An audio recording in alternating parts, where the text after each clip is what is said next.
আমি মানছি একটা স্তর অবধি যেতে পারবো, তারপরে হয়তো যেতে পারবো না, কিন্তু এই কোর্টে যদি একটা ভুল রায় দেওয়া হয় তার প্রতিবাদ তো করতে পারবো, অন্য একটা কোর্টে অ্যাপিল করতে পারবো, এইটুকু তো পারবো শিমুল। কিন্তু ততদিন অবধি তো আমাকে জেলেই থাকতে হবে বিপাশাদি, তাই না? আমাকে তো জেলের মধ্যেই থাকতে হবে। আমার চাকরিটাও থাকবে কিনা তার কোনো ঠিক নেই। इसके साथ नौकरी का की संबंध আছে শিমুল? अगर तुम्हें निर्दोष प्रूव्ड হবে तो फिर তোমার नौकरी भी থাকবে, सैलरी भी থাকবে, सब कुछ ঠিকঠাক থাকবে শিমুল।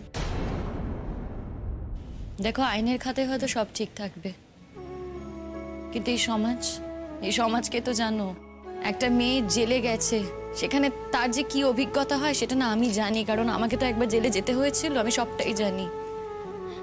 তারপরে আবার যদি এরকম হয়, আগেরবার হাল ছাড়িনি জানো তো, ভেবেছিলাম যে আর হাল ছাড়বো না, আমি ঠিক লড়াই করে নিতে পারবো, তো এবার আর পারছি না গো বিপাশাদি, সত্যি পারছি না। আর খারাপ লাগছে আমার পরাগের জন্য। কি তোর পরাগের জন্য খারাপ লাগছে? লাগবে না বলো তো? জানো তো আমি যতক্ষণ অবধি বাড়ি যাই ও কিছু খায় না, না খেয়ে বসে থাকে। আসলে ওর মাকেও ভরসা করতে পারে না, কাউকেই বিশ্বাস করতে পারে না ও বাড়ির। আর যদি ওর মা ওকে খাবারও দেয়, ও সেই খাবার ভয়তে খায় না, কারণ ও জানে যে ওর মায়ের নিজের কোনো মত নেই। ওই খাবার হয়তো প্রতীক্ষার হাত দিয়ে পাঠালো আর প্রতীক্ষা কিছু মিশিয়ে দিল, সেই ভয়তে সারাদিন না খেয়ে থাকে। ওই আমি যখন সকালবেলা বেরোই, একটু খাইয়ে বেরোই, তখন তো আর ভাত খাওয়াতে পারি না, বাড়িতে এসে গরম গরম রান্না করে দিই, তখন ও সেটা খায়।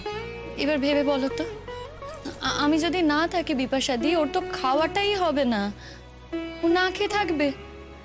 এটা কি করে হয় বলো তো? এতদিন আমি এসব কিছু ভাবিনি জানো তো, এতদিন আমি ভেবেছি যে আমি ঠিক লড়াই করে নিতে পারবো, আমি ঠিক পারবো, কিন্তু এখন আমার মনে হচ্ছে না,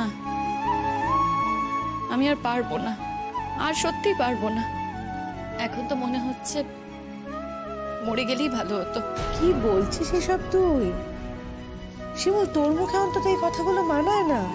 একদমই, এতদিন তুই আমাদের ভরসা দিয়েছিস, তুই নিজে যদি এই কথা বলিস তাহলে কি করে চলবে বলতো? এখন নিজেই তো কোনো ভরসা পাচ্ছি না গো সুচরিতা দি, নিজেরই কোনো আশা নেই, ভরসা নেই, কিচ্ছু নেই। তোমাদের কি ভরসা দেবো বলো তো? কি বলবো আমি তোমাদের? अच्छा ठीक है, कल का दिन जाके देख ही लेते क्या होता है। वैसे भी আমাদের কাছে তো আর কোনো অপশন নেই, টাইম भी कम আছে, उस लॉयर के ऊपर ही भरोसा করতে হবে, और ये भी देखते হবে कि वो लास्ट चाल की चालবে। वैसे ওই দিন ওরা করলো না, ये भी कुछ ना कुछ सोचे होंगे। চাল যখন দেবেনি সেটা আগে দিলেন না কেন? উনি বললেন না যে রেডি ছিল না, এখন রেডি আছে, দেখা যাক কি করে। বাজে কথা, রেডি ছিল না এখন রেডি আছে। এবার যখন বিচারক রায় দেবেন তখন যদি উনি বলেন যে না এখন আর নতুন কিচ্ছু শোনা হবে না, কি হবে তখন? যদি উনি বলছেন এটা হওয়ার কথা না, ওনাকে কথা বলার সুযোগ দেওয়া হবে নতুন তথ্যের ভিত্তিতে। নতুন কি তথ্য? সেটার জন্যই তো এতক্ষণ ছিলাম, কতবার করে তো বললাম, কোনোভাবেই তো উনি খোলসা করলেন না।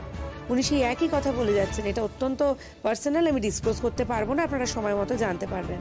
আমার ওপর ভরসা রাখুন। আচ্ছা ঠিক আছে, যদি আমার ওপর ভরসা রাখতে না পারেন তাহলে অন্তত সত্যের ওপরে ভরসা রাখুন। এর উপরে কি বলবো? যত সব অ্যাবসার্ড কথাবার্তা। हाँ, कैसा फिलोसोफर टाइपेर কথা বলে না, उनको वकील ना होके ना फिलोसोफर হওয়া উচিত। তবে লোকটা ভালো। আরে ভালো দিয়ে কি হবে, আমাদের তো কাজের কাজ হচ্ছে না। সত্যিই তাই, ভালো লোক দিয়ে আমাদের কি কাজটা হবে? ভালো লোক যখন উনি বাড়িতে বসে থাকুন, উকিল যদি হতে হয়, যদি কোর্টে ফাইট করতে হয় তাহলে তো স্ট্রং হতে হবে। প্রতিপক্ষ লয়ার যা বললেন একদম অ্যাকসেপ্ট করে নিল, কিচ্ছু বললো না, কিছু তো বলার ছিল না, চুপ করে বসেছিল। কি বলবে বলো তো? আমিও তো অবাক হয়ে গিয়েছিলাম, উনিও অবাক হয়ে গিয়েছিলেন, কিছু বলার ছিল না। তুমি আশ্চর্য হতে পারো শিমুল, पर उनको नहीं होना चाहिए, वो तो वकील আছে না, फिर वकील होके क्या फायदा। না এবার না সত্যি বাড়ি যাই গো, এতক্ষণ পরাগ একা আছে, আমার আর পরাগকে একা রাখতে ইচ্ছে করছে না। যদি কোনো দুর্ঘটনা ঘটে যায় কি হবে? তখন দেখা যাবে বিপাশাদি, কিন্তু এখন তো আমি আছি, আমি যতক্ষণ অবধি আছি ততক্ষণ অবধি আমি ওকে দেখে রাখবো। ওকে নিয়ে তো আমার সত্যি খুব টেনশন হয় গো, সত্যি খুব টেনশন হয়। আমি নেই, ও কি করছে আমি জানি না, সবসময় মনে হয় জানো তো কিছু একটা হয়ে গেল, কিছু একটা হয়ে গেল। তুই টেনশনটা নিয়ে বাঁচবি কি করে বলতো শুন? সত্যি এটা তো খুবই টেনশনের, আর যা যা হচ্ছে সেটাও তো টেনশনের পরাগের জন্য, আর এতে তো ওর ক্ষতি হবে। नुकसान হচ্ছে না কি হচ্ছে তো, শিমুল को ना कैसे भी करके इन सबसे बाहर लाना पड़ेगा, और जो सब उसे फंसाने की कोशिश করছে उन सबका झूठा चेहरा हम लोग को सामने लाना पड़ेगा। আরে সেইটাই তো চেষ্টা করছি আমরা, তো এই ঝুটা চেহারাটাই বের করার চেষ্টা করছি। দেখ, এখন সত্যি আমাদের হাতে আর কিছুই নেই, শুধুমাত্র উকিলকে ভরসা করা ছাড়া আমরা কিছুই করতে পারবো না। যাকে কালকে না একটু তাড়াতাড়ি চলে যাবো, বুঝলি, একটু আগে আগে। বলা যায় না, উকিল যদি আবার ওকে আলাদা করে ডেকে কিছু শিখিয়ে টিখিয়ে দেয়। দেরি করবি না কিন্তু, কেমন? না গিয়ে আর কি করবো, আসি, আমি আর দেরি করতে পারছি না। পারবো না। তবে স্যার আমি আপনাকে একটা কথা বলতে পারি, আপনাকে কিন্তু একটু স্ট্রংলি কাউন্টার করতে হবে। আর বলতে অর্ডার অর্ডার। প্রাঞ্জল বাবু, আপনি শুরু করুন। ইয়েস ইওর অনার, আপনার কাছে একটা মিনতি আছে। এই সাক্ষীকে আমি আগে পেশ করি, কারণ এই সাক্ষীকে যদি আমি আগে পেশ করতাম তাহলে কেসটা হয়তো অনেক আগেই শেষ হয়ে যেত। এমনকি ওনার প্রাণহানিরও আশঙ্কা ছিল মাই লর্ড। কিন্তু আজ যে উনি এই কোর্টে এসেছেন, উনি ওই ভয় থেকে বেরিয়ে আসতে পেরেছেন এবং এসে কোর্টে সাক্ষ্য দেবেন। সেই সাক্ষ্য থেকে আমরা হয়তো এই কেসে একটা নতুন দিশা বা মোড় পাব। মাই লর্ড, আপনার জীবনেও এটা একটা নতুন অভিজ্ঞতা হতে চলেছে।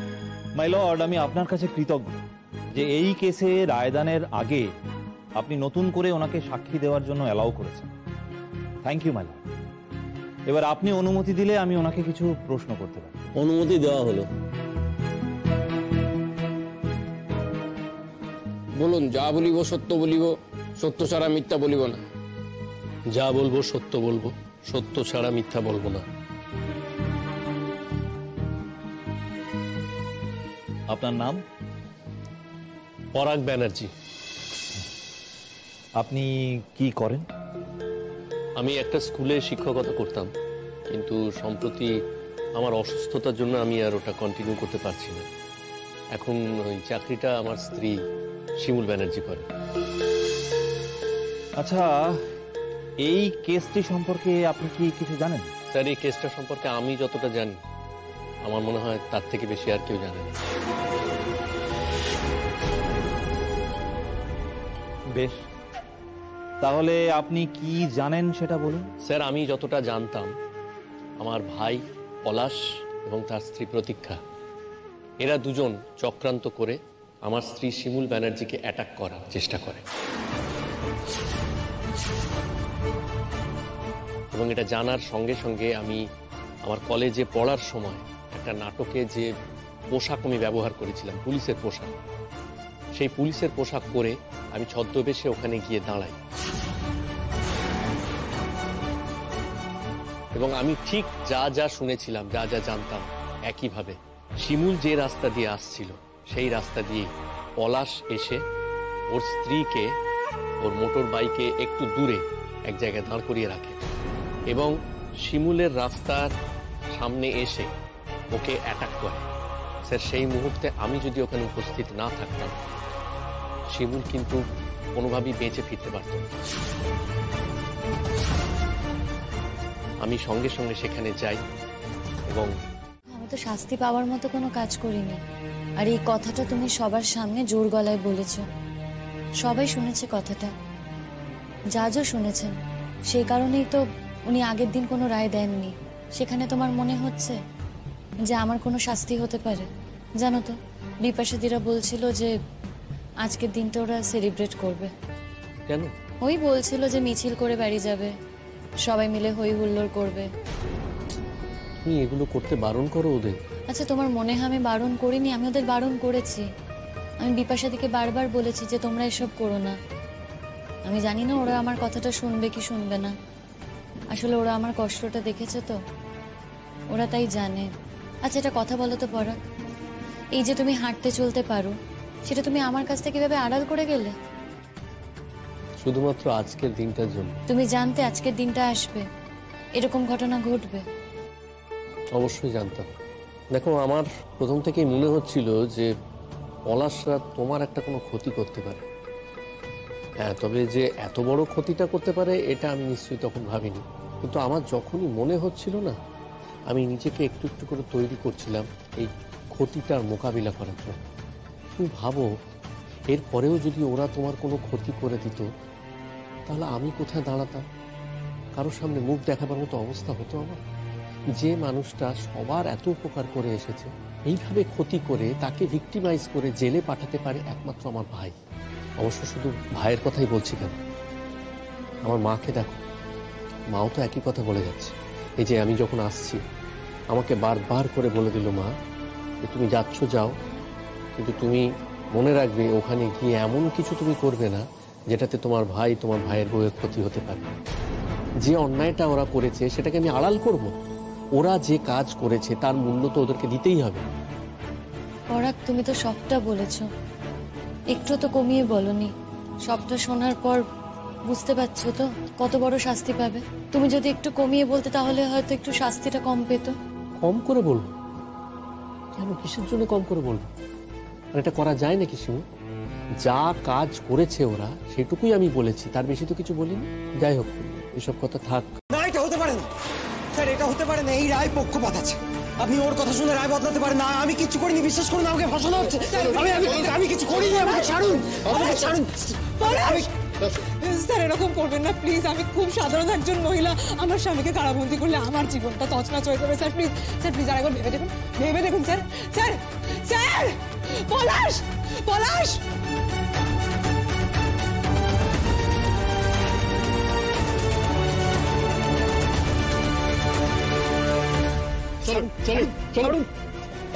পলাশ, পলাশ আমি কিছু পলাশ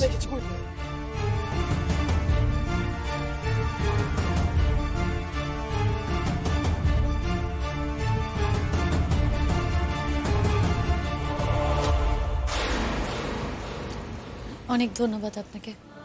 ইটস ওকে। শুনুন, কিছু ফর্মালিটিস আছে, পেপার ওয়ার্ক, আপনারা প্লিজ বাইরে আসুন, আমি রেডি করছি।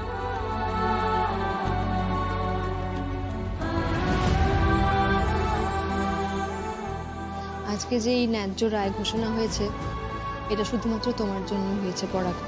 তুমি না থাকলে এটা হতো না। তুমি সাক্ষী দিয়েছো বলেই কিন্তু শিমুলকে আমরা বাঁচাতে পেরেছি, এখান থেকে বের করতে পারিনি।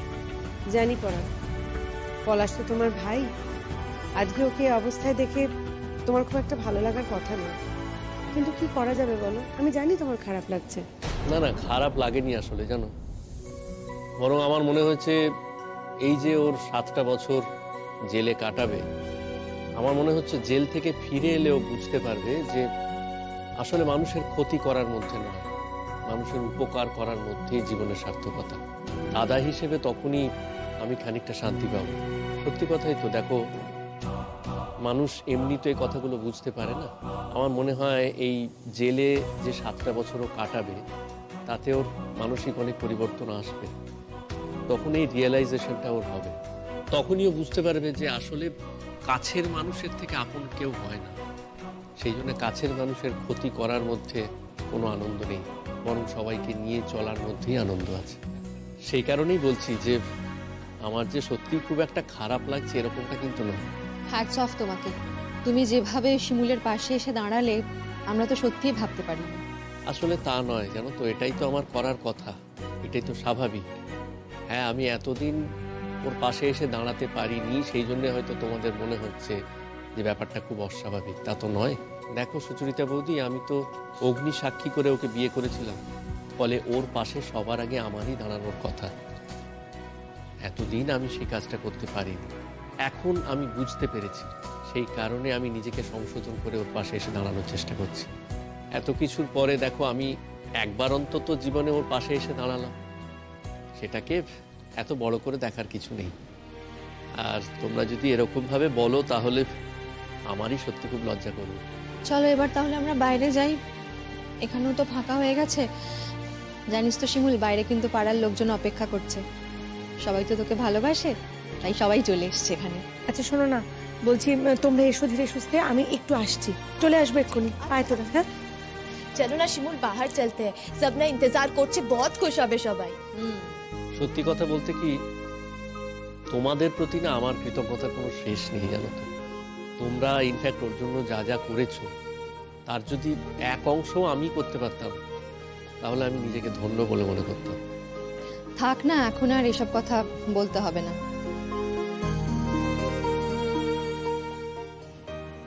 কি হয়েছে সুমন, কাঁদছো কেন তুমি?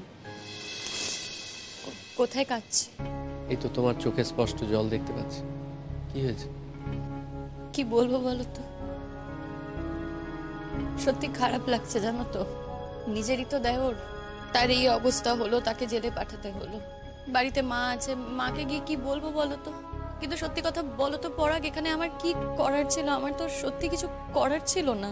তুমি আর কি করবে শিবু, তোমার তো কিছু করার নেই। দেখো, মানুষ নিজে আগে বাঁচবে, তারপর তো অন্যকে বাঁচাবে। আর তাছাড়া আমি তো বললাম যে শাস্তিটাও পেয়েছে, এই যে জেলে 7টা বছরও কাটাবে, তাতে নিশ্চয়ই ওর মধ্যে একটা রিয়েলাইজেশন হবে। ও নিশ্চয়ই বুঝতে পারবে কোনটা ঠিক কোনটা বেঠিক। সত্যি কথা বলতে গেলে আমিও তো খুব একটা ভালো মানুষ ছিলাম না এতদিন শিমু, কিন্তু ভালো মন্দের তফাৎটা তো তুমি আমাকে বুঝতে শিখিয়েছো। এখন আমি বুঝতে পারি যে জীবনে কোনটা ঠিক আর কোনটা বেঠিক। আজকে দাঁড়িয়ে আমার মতো সুখী মানুষ আর কেউ নেই শিমু।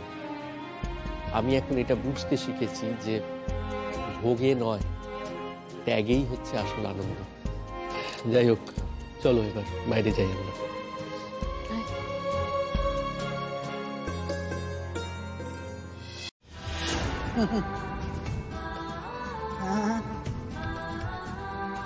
তাই তো, বুঝবো না কেন? এখন তো বউ বউ বউ বউ, হ্যাঁ? ও পড়া বলি, ও কি কথা, ভারী ডানা গজিয়েছে দেখছি তো। এখন বই ধ্যান বই জ্ঞান হয়েছে না? সেটাই তো তুমি চেয়েছিলে না? তুমি তো চেয়েছিলে যে আমার বউ যেন আমার ধ্যান জ্ঞান হয়। আজকে তো সেটাই হয়েছে, অথচ কেন তুমি সেটাকে মেনে নিতে পারছো না বলো তো? রাগ হচ্ছে না, উপলব্ধি হচ্ছে আমার। এখন তোমার চাকরিটা করছে, এখন সে তোমায় নিয়ে বাড়ি থেকে চলে যেতে চাইছে। কেন? যাতে এ বাড়ির বাকি লোকেরা অনাহারে মরে, তাই তো? মা, আমি খুব ভালো করেই জানি আমি যে চাকরিটা করি সেটা তোমার ছেলের চাকরি, আর এই চাকরিতে তোমার 100 ভাগ অধিকার আছে। এই কথাটা আমি সবসময় বলি, আর এর আগেও আমি তোমাকে বলেছি যে তোমার ছেলেকে নিয়ে আমি কখনো আলাদা হব না। এমন পরিস্থিতি তৈরি হয় যে এই কথাগুলো বলতে হয়, কিন্তু তোমার ছেলে যদি এ বাড়িতে থাকে তাহলে আমিও এ বাড়িতে থাকবো, আর আমি যদি এ বাড়িতে থাকি তাহলে কিন্তু আমার কিছু কথা মানতে হবে। অনেক অন্যায় সহ্য করেছি আমি, কিন্তু আর না, আর কোনো অন্যায় আমি সহ্য করব না। আর প্রতীক্ষাকে যদি এ বাড়িতে থাকতে হয় তাহলে কিছু শর্ত ওকে মানতেই হবে। ওকে থানায় যেতে হবে, থানায় গিয়ে ওকে লিখিত জমা দিতে হবে যে আর কোনোদিনও কোনো মেস ক্রিয়েট করবে না।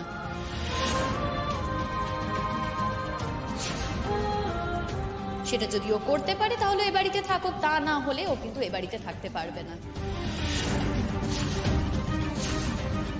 এই কথাগুলো আমি ওকে অনেকবারই বলেছি, এর আগেও বলেছি যে প্রতীক্ষা এরকম করো না, কিন্তু ও তো কথাগুলো শোনে না। কথাগুলো এক কান দিয়ে ঢোকে আর এক কান দিয়ে বের করে দেয়, যার যা স্বভাব আর কি। কিন্তু তুমি তো কথাগুলো শুনলে, তাই এই কথাগুলো তুমি তোমার ছোট বৌমাকে বুঝিয়ে দিও। ও যদি এই কথাগুলো শোনে খুব ভালো, না হলে ওকে এ বাড়ি ছাড়তে হবে।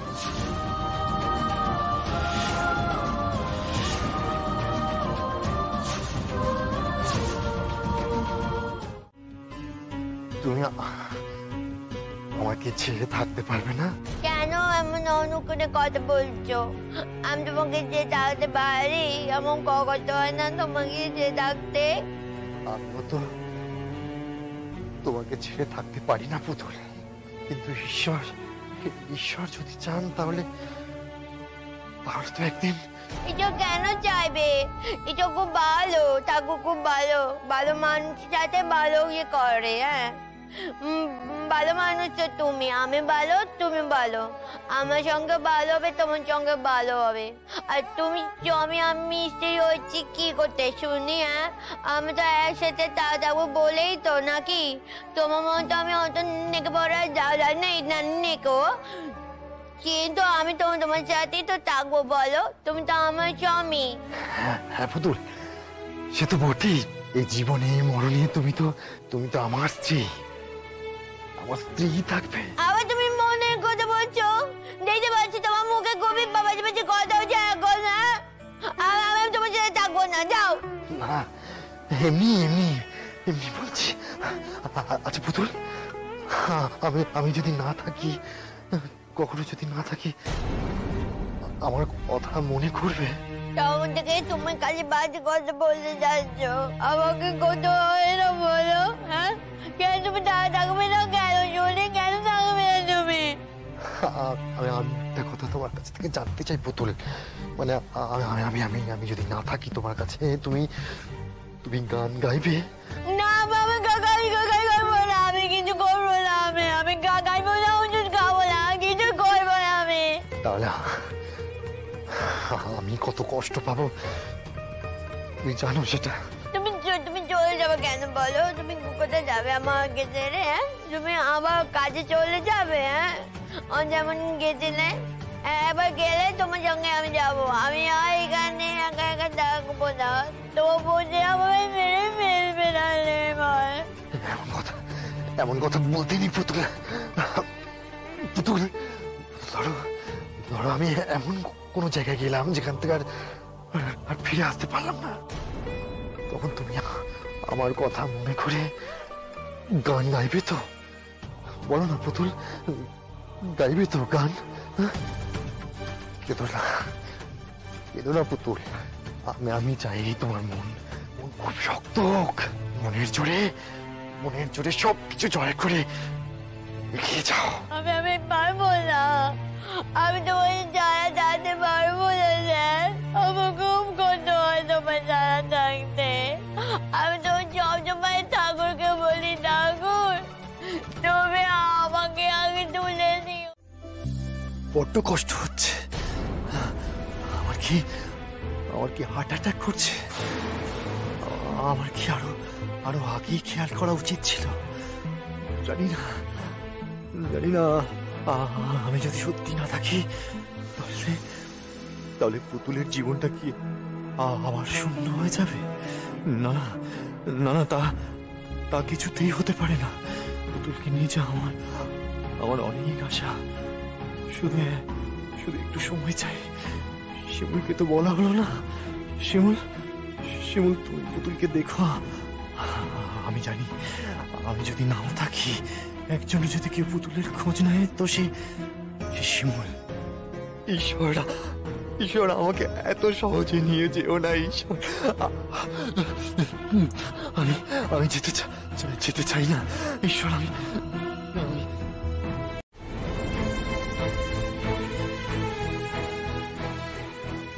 কি উত্তর চাও বলো? যেটা সত্যি সেটাই জানতে চাই।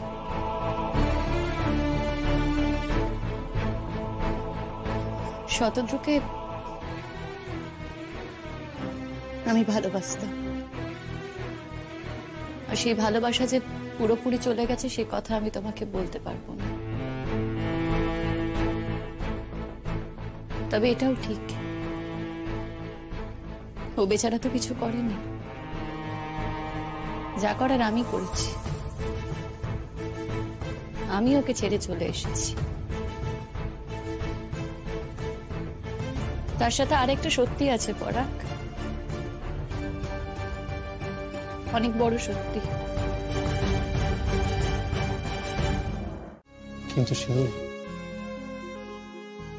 তুমি যাকে ভালোবাসো তার কি হবে? সে নিজের মতো করে জীবন কাটাবে, বিয়ে করবে, সংসার করবে।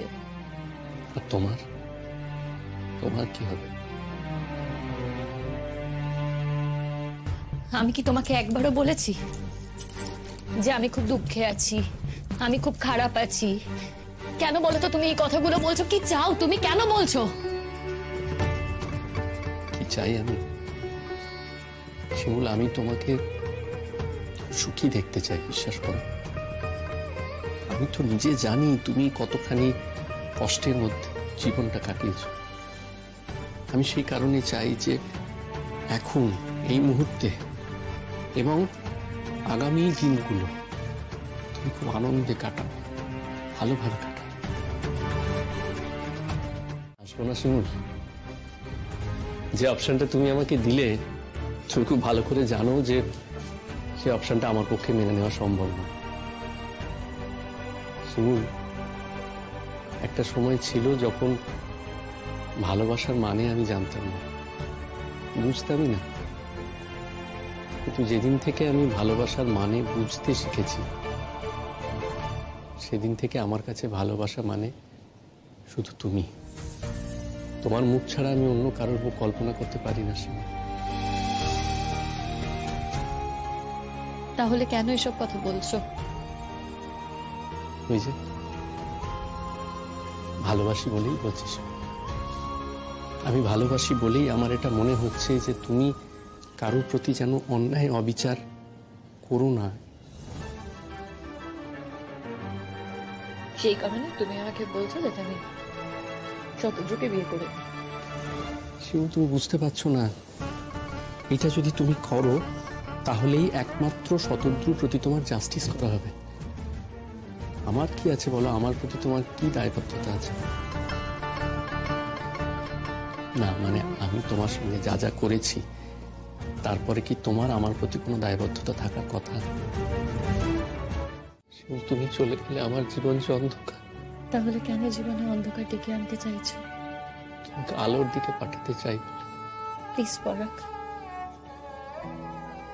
আমার আলো আমার আধার এইখানেই থাক। অন্য কোথাও গিয়ে আমি আলোটুকু চাই না গো।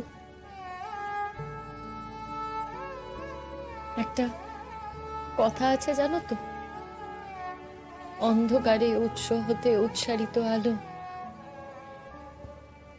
সেই তো তোমার আলো।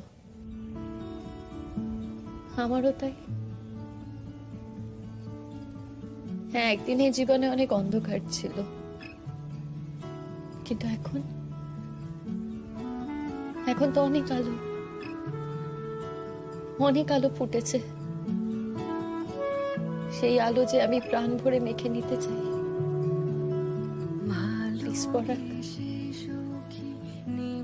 আমাকে চলে যেতে বলো না। স্বামী স্ত্রীর সম্পর্ক না আসা যাওয়ার নয়,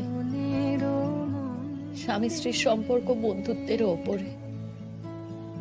না, আমি এই কথা বলছি না যে স্বামীরা কখনো স্ত্রীর বন্ধু হতে পারে না।